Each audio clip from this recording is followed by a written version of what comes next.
From the Atari to the consoles of the future, video games are here to stay.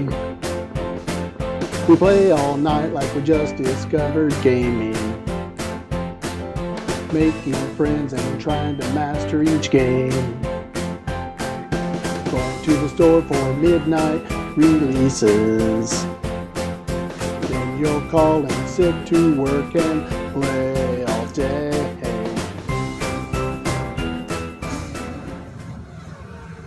Welcome to Adventures in Gaming. Today we're going to discuss Formula 1 2014. I'm just going to kind of go through the menus and show you what it's got available to it.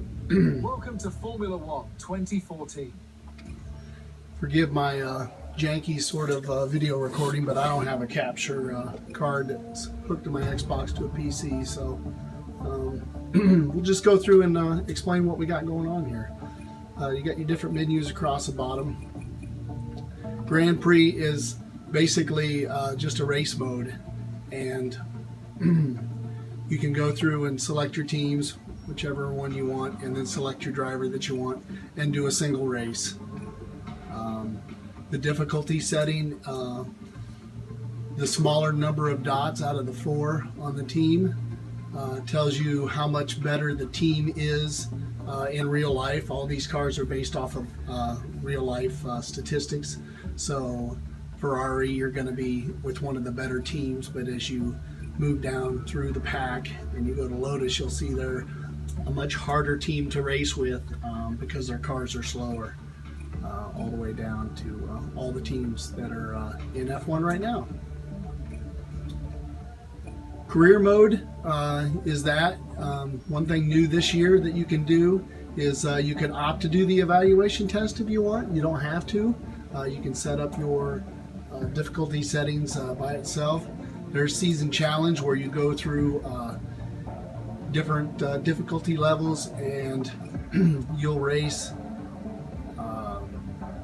different drivers. Every 3 races you end up getting an offer to change your contract, or it lets you know whether you've beaten the objectives or not. So I haven't really done any of that yet. Then you've got Career, and in Career you can set up, what's new this year is you can set up, you don't have to race a 19 race season. There's a couple more smaller options, I think 7 and 12 race seasons that you can race, so you don't have to commit to that full F1 race season if you don't want to.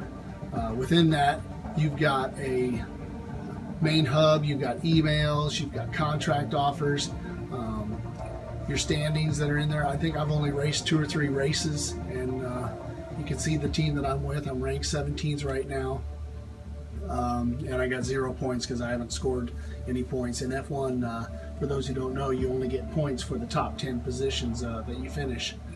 You have a news tab that they tell you about what's going to be going on for that weekend's race. One thing that I did find out that is in here is along the top here, if you look, you see little, like a gear at the very top center of the screen there. That tells you that you're going to have a challenge for that race, and if you pass it, then you get an upgrade to your car.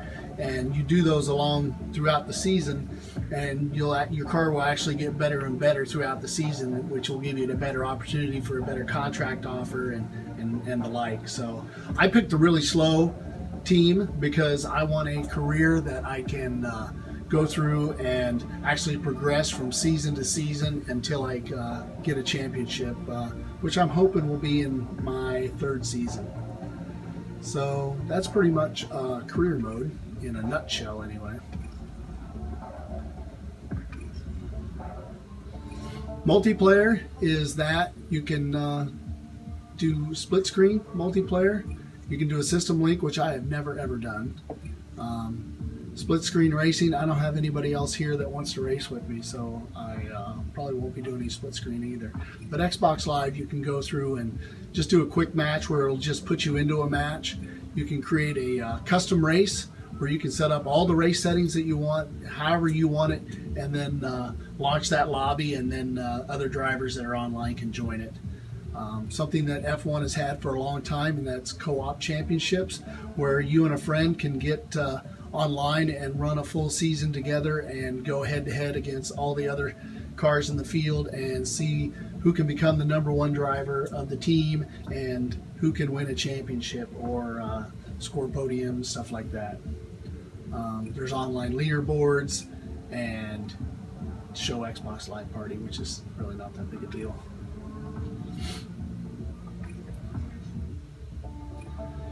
The other big part of the game, besides career mode here and the multiplayer, is the proving grounds. You've got a scenario mode, which I kind of went in and done today. There's easy, very easy, medium, and hard. The easy and very easy, you get bronze medals for completing the tasks. Under medium, you get silver medals, and under hard, you get gold medals. I would assume. I have not raced a hard yet, but I'll just go into one of these easy ones and let it explain to you what you've got to do to actually pass the scenario. Reclaim the position before the end of the race. Fend off the attack to repeat Williams' famous 2012 win. Take advantage of Hamilton's engine problems and finish on the podium. Recover from a mistake and take the win. Claim the position back from your teammate. So that's some of the things that you can go through and do. And that's scenario mode. Time attack is simply, you've got 6 tracks that are in here, and you can you basically just run time trial laps, but you're going against a ghost car. There's a specific speed that you have to attain to get a bronze medal, and then obviously a faster lap time to get a silver medal, and then get a gold.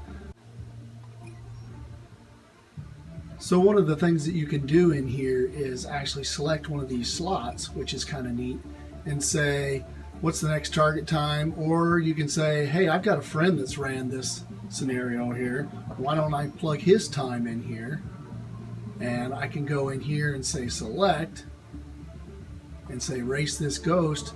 And now, not only is the time trial ghost, the bronze, silver, or gold, going to be on the track, but also your friend ghost image will be on the track also, so you can race against him or her and try to beat them. So that's a pretty cool feature of the scenario mode. You've also got a global leaderboard where you can go in and see where you rank amongst them.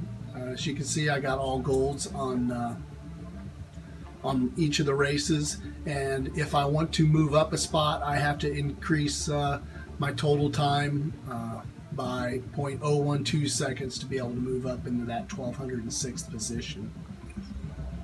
One other thing that you can do with that too is you can put a friends leaderboard on there, and you can see what your friends have done. So that's a pretty cool feature too. So that's time attack. I think I mentioned a few times on there that it was scenario mode, but it's not. That's time attack. And then you got time trial, which is basically making laps with whatever car that you choose to drive. So you choose your specific team, which I believe it gives you their #1 driver, and then you just choose the track, and you make lap after lap after lap, and it'll tell you what your last lap is, what your best lap is, and it's basically just for practicing and trying to increase your lap times. So that is pretty much it. Well, no, we got one more tab down here, and that's my F1. This is where all your settings and all your extra stuff is. RaceNet, every week, I don't know if you guys are familiar, but Codemasters has a website called RaceNet, and a lot of their games over the last 3 years, they have linked their games to this website, and it keeps track of your statistics and stuff like that, much like Call of Duty has their own websites, and you can kind of see. Unfortunately, it's not to the detail level of Call of Duty. They just have some goals in there, and it gives you your time trial lap times, and you can compare them to your friends and stuff like that. There's a separate experience point gained on RaceNet that you can do that's outside of the game here. There's experience points in the game for doing races and that, which I'm not sure what leveling up really in this game does for you. I haven't seen anything that actually says what you do better if you're level 10 versus level 6 in the game. So, but as with most people, it's just a statistical type thing, and people eat up statistics. That's why the Call of Duty games are so popular, in my opinion. So you've got RaceNet, and each week they put out a time trial type racetrack where they say you're going to race this car on this track in these conditions, and give us your best time, and you can see how you rank against other people that are racing that and under those same conditions. Across all online players that are actually registered on RaceNet.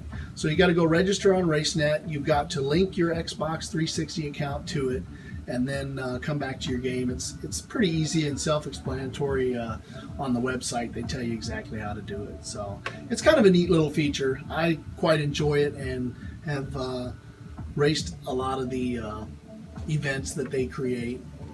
That reminds me of one other thing that you can do on RaceNet is that you can create your own events. Like I said, they create one event a week, but you can go on there and say, I want this track at this particular weather type and with this particular car, and then you can set that event up, and then you can race against your friends and see how you rank amongst just your friends in that sort of event type track. Now, when you create something like that, it takes the place of the RaceNet race that is set up by Codemasters, so just be careful when you do that. Also in the My F1 area is your driver information, and you've got statistics. Go in here, and I mean, you've got wins, pole positions, you know, all the stuff. You can kind of see it there, but you can go into overall for your career progress. Just different statistics altogether. Season challenge, Grand Prix, scenarios attempted under time trials, scenarios attempted under time attack. There's lots of different stuff if you want to just kind of look up and see. And a lot of these statistics, when you're doing the different like time, when you're under time attack and the screen loads, these are the statistics that it's telling you when the screen is loading and it tells you. So you can just kind of see that information as you play the game. You really don't have to go look it up unless you're interested in a specific stat. And then there's driver details, and that's got information about who you are and all that. So that is driver information. Then you've got settings. Driver controls, control and customize your wheel or your controller setup. I run a wheel, so I've got also advanced wheel settings, and here's the advanced wheel settings that I use. I got a dead zone of 2.5%, and everything else is throttled down to 0, so pretty basic. Force feedback options. Feedback on. Environmental effects are like piano keys and curbs and stuff like that, how much that affects your feedback. And then you've got an overall feedback strength and wheel weight.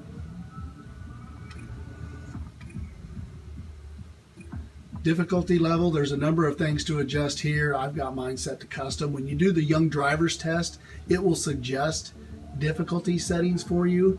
I raced it and it suggested a difficulty much lower than what I thought I needed, so I just came in and adjusted these myself. That's how come it says custom. But it's got braking assist, and I've got that off. It's got ABS, it's got that off. Steering assist is off, traction control is off. Dynamic racing line, I've only got it in the corners and I got it set to 3D, so it kind of gives you that raise up when you really got to slow down a lot, and then the graphs drop when you're down to a speed that you can take the corner. Gearbox is automatic. I may end up messing with that at some point, but it's one of those deals where it takes a lot to get used to a manual gearbox in F1 racing, because you are shifting so much, and there's only a little red light on the screen where tells you what gear you're in, that tells you when you need to upshift on on a particular corner, when you're coming out of a corner, and to me it's a little hard to see that, because I haven't gotten quite used to the rev of the engine and what it's going to take to just recognize by sound when I need to shift. You've got pit assist, and I believe what pit assist is it allows you just to fly as fast as you want into the pits, and it will automatically slow you down to the correct speed. That's my assumption. I've only had it on, so I don't know what it is with it off. Pit cameras off or on. Yeah, I figured why not have them on. So park firm is off, and that's basically an impound procedure after specific rounds of qualifying, so you can't alter your setups before the race. So it forces you to get your setups done at a particular time in your practice and qualifying rounds, and then once it comes race time, you can't alter them before the race. So rules and flags, I got set to realistic. There's several different ones. Reduced, corner cutting only. So I try to race for the most part as realistic as I can, which tells you right here why I've got car damage on full. So AI skill level is set at expert. I don't know why it's set at expert. I usually race at professional. I think I was doing some stuff earlier where I was messing around with that. Flashbacks 1, I usually set that to 0. So, and that's pretty much my difficulty settings that I have and what's available in the F1 2014 game. Heads up display here, what it's going to show you. I've got it on, speedometers in miles per hour, because I'm in the United States, so you've got a choice of kph or mph. Rev counter on. Track map, yeah, I like to see my maps until I get used to the tracks anyway. For the most part, I'm not even looking at the maps, so I mean, you're too busy racing to be pissing around with that. Race position, yeah, I want to see where I'm at and what my lap timers are and my car status, stuff like that. So driver tags, we got those on. So those are your display options. And then you've got audio. And what's your effects? You can rate each one of these from 0 to 100% in 10% increments. So you can see that I'm adjusting that. Effects, vehicle, music, replay music, they're all at 80%, and speech. I found that when I was racing, I could hardly hear the guy telling me, hey, you know, so-and-so's on reds behind you and trying to catch you, or so-and-so's holding back and saving fuel. And with all the engine sounds and stuff like that, I had a hard time with hearing that stuff during the race, so I cranked up my speech to 100%. You got engineer verbosity, just the kind of information that he's going to tell you. You want none on there. You want him to just give you critical information, or just anytime he wants to tell you something, just have him say it. So those are your audio options. So that pretty much takes you care of everything that's there. You can save different games. You can go and watch the credits if you want. You know, the only reason, I don't know why you'd want to watch the credits. They used to give you like a little gamer score if you would watch the credits on games completely. They don't do that anymore. So unless you know somebody that maybe had a part in this game, I guess that would be the only reason you would want to watch the credits. So okay, so that is pretty much it for F1 2014. I've played it for about a month now. I've enjoyed it. I started my career once and decided to start it over after about 5 races, because I found out that the challenges and stuff that you have before the races during qualifying and such to increase the speed of your car with different modifications is only available when you do the full race weekend. So if you don't do a full race weekend with the 3 different qualifying sessions and then the race, then you're not going to have those options available to you. I also am not sure if you pick a shortened race season if that's going to be available to you. So if you're wanting to know that, you're just going to have to check it out. So that's all I've got for F1 2014. I hope you enjoyed this. My suggestion would be to go out and buy this game if you like racing games at all. One thing that they have done with this game is they have completely redone some of the power under the hood, I guess it would say. You used to have the DRS and the KERS, the KERS and the DERS for the speed boost during the racing. Well, in this one, they kept up with the F1 rules and they integrated the KERS into the engine with an extra horsepower boost. So it's basically that KERS where you would have to press a button and only get so much of it during the race.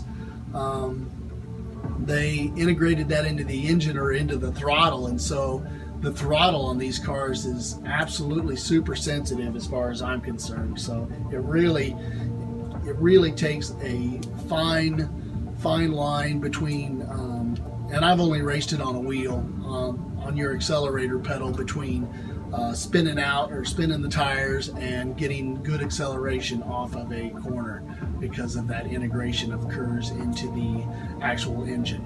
DRS is still in the game, and there are certain points on the racetrack where you can actually still select the DRS if you're within a second of the driver and the racing conditions are clear. So that's one of the major changes. Of course, they've got the new tracks that are out, or that they raced at for the 2014 season. So with that, we will call this video done. I hope you enjoyed this episode of Adventures in Gaming. Happy gaming, everybody, and go Tigers!